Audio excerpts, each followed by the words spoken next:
Hello my lovely students, this is Mansi. Welcome back to the channel. Now we are going to start with the in-text question. So chapter के बीच में जो questions आते हैं वो discuss करेंगे और इस पूरे चैप्टर में हमारे पास सिर्फ एक कॉलम आता है questions का, which is on page number 91. So the first question we have is which of the following has more inertia? Revise करो, inertia क्या होता है? किसी चीज का रेजिस्टेंस पावर, मतलब जैसे कोई चीज रेस्ट पे है तो वो रेस्ट पे ही रहना चाहती है, कोई चीज मोशन में है तो वो मोशन में ही रहना चाहती है, तो जब भी ये चेंज होता है तो वो उसको रेजिस्ट करती है। अब किसके पास ज्यादा इनर्शिया होगा? हमेशा जिस चीज का मास ज्यादा होगा बच्चे उसका इनर्शिया ज्यादा होगा, जिस चीज का मास कम है उसका इनर्शिया कम होगा। ठीक है, सो यहाँ पे देखो अ rubber ball and a stone of the same size. अब सेम साइज के एक रबर की बॉल है और एक पत्थर है, मास किसका ज्यादा है? पत्थर का मास ज्यादा होता है। इसका मतलब ये जो स्टोन है इसका इनर्शिया ज्यादा होगा, सो स्टोन का इनर्शिया ज्यादा होगा।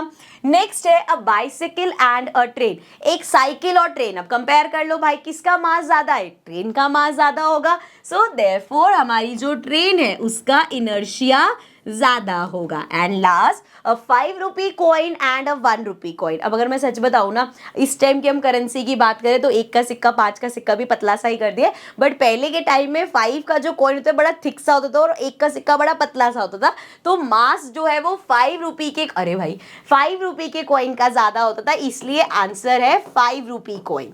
ठीक है, चलो आगे बढ़ते हैं, नेक्स्ट क्वेश्चन नंबर 2 देखते हैं।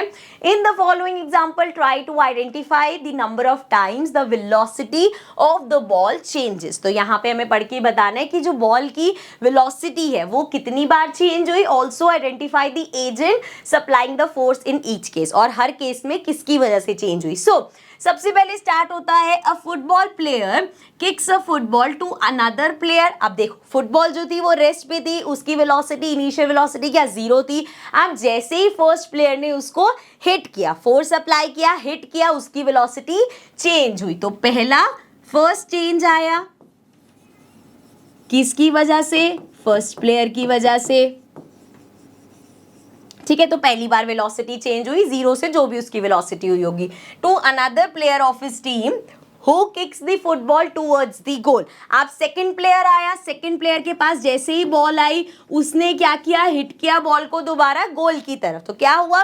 फिर से वेलोसिटी चेंज हुई, तो सेकंड चेंज हुआ। और ये किसने किया? भाई जो उसका सेकंड प्लेयर था, जो उसका टीममेट है, जिसको उसने बॉल पास करी।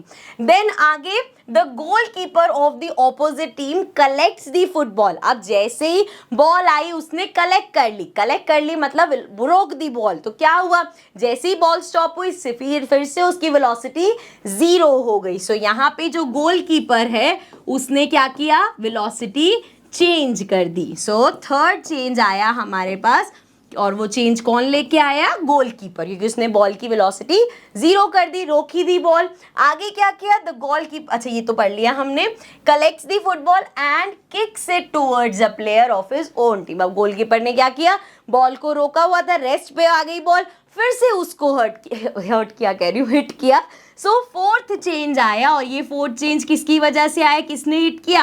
गोलकीपर ने फिर से हिट किया, तो गोलकीपर की वजह से चौथी बार उस बॉल की जो वेलोसिटी है वो चेंज हुई। तो 4 बार यहाँ पे वेलोसिटी चेंज हुई है। ठीक है, क्लियर? चलो आगे बढ़ते हैं। So next question, question number 3 says explain why some of the leaves may get detached from a tree if we vigorously shake its branch. So आपने देखा होगा, अगर कोई ट्री है या घर में कोई प्लांट देखोगे, अगर आप उसकी ब्रांच को ऐसे जोर जोर से शेक करोगे तो क्या होता है? कुछ लीव्स गिर जाती है। ऐसा क्यों होता है?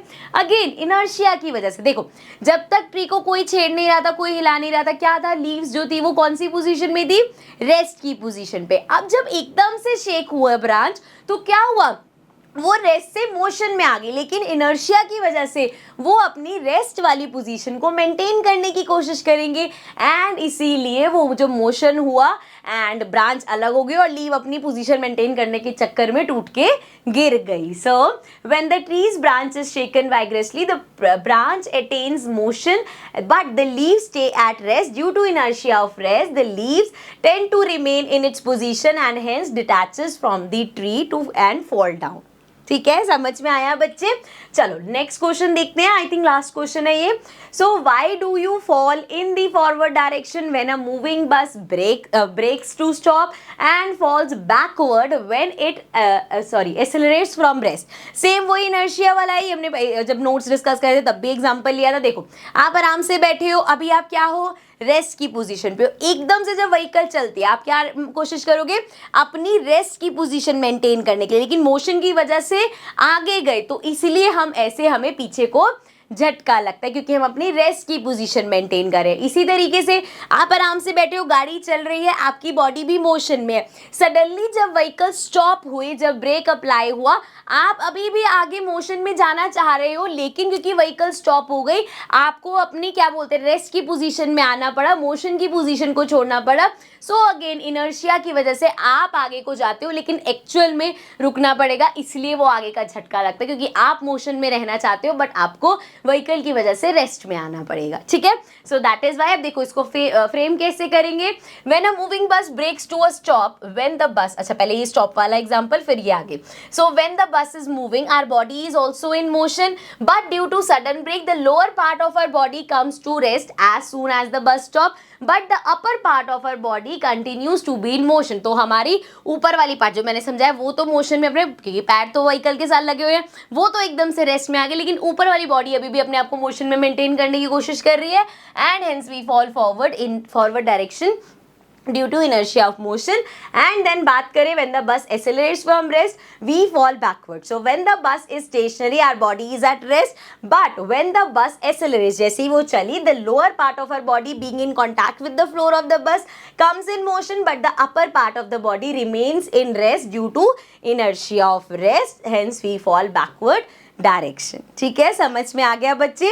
चलो इसी के साथ हमारे जो इंटेक्स क्वेश्चन है वो होते हैं कंप्लीट। मैंने पहले ही बताया था इस पूरे चैप्टर में सिर्फ एक ही जगह पे हमारे पास क्वेश्चन आते, पहले बहुत सारे थे बट अब अगेन सिलेबस आपका रिड्यूस हो गया तो वो हट गए हैं। सो इस वीडियो में इतना ही। अब मैं आपसे मिलूंगी नेक्स्ट वीडियो में जहां हम बैक एक्सरसाइजेस डिस्कस करेंगे, एंड वो वीडियो बहुत इंपॉर्टेंट होने वाला है बिकॉज बैक एक्सरसाइज में काफी सारे न्यूमेरिकल्स है हमारे पास। ठीक है, so I will see you all in the next video. Till then take care and bye bye.